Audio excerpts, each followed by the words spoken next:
I'm here in front of Seru largu, a reforestation area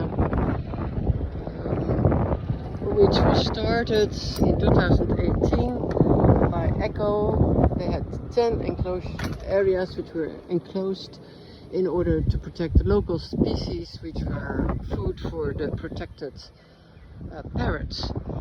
Rob and I started here about 2 years ago, walking the dogs, and noticed that the paths needed maintaining, so we brought our secateurs and started working on the paths, then started watering plants, and in February 2022 we started planting out some species.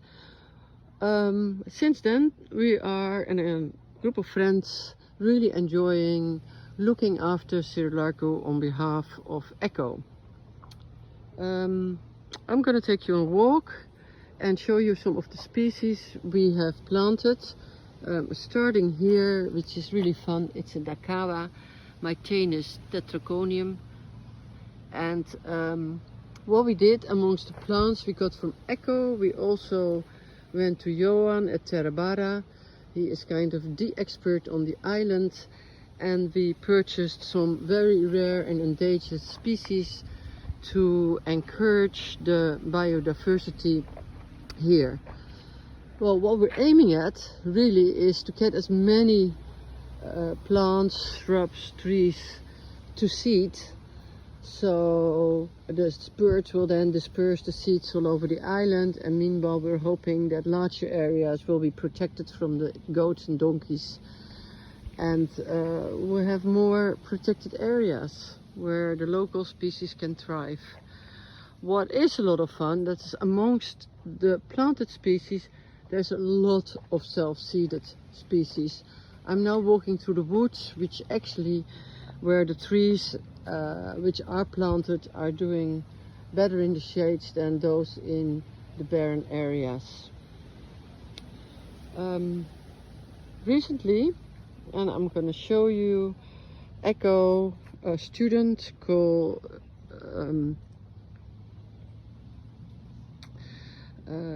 did an experiment with seed bombs, which are little seedlets embedded in compost and clay.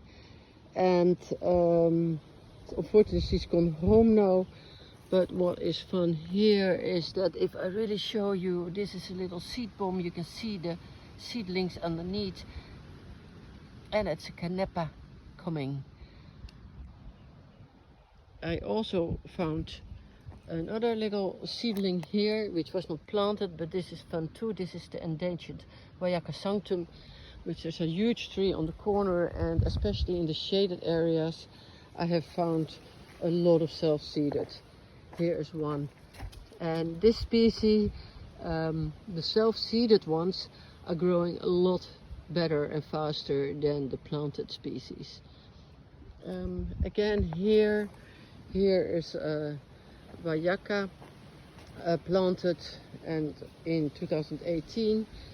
You have to notice that this is a very rigid, arid area, and it's not that easy in the dry season for plants to grow and thrive.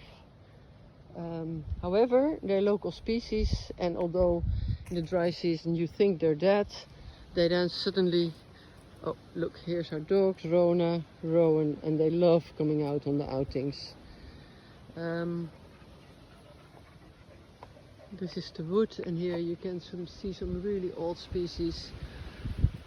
Beautiful. And what we're trying to do is to plant near the wood, so there's still a little bit of shade, and then expand the wood as fast as we can. I'm going to continue my walk through the woods.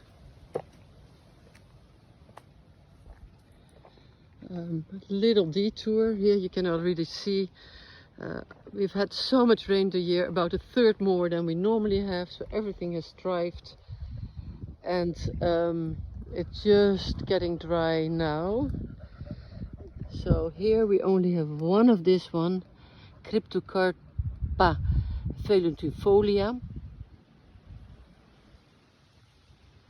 and it's alive, which is great. And I could also see a little shoot. So what we do here is if you put a little stick with a white point, it's endangered and very, very rare.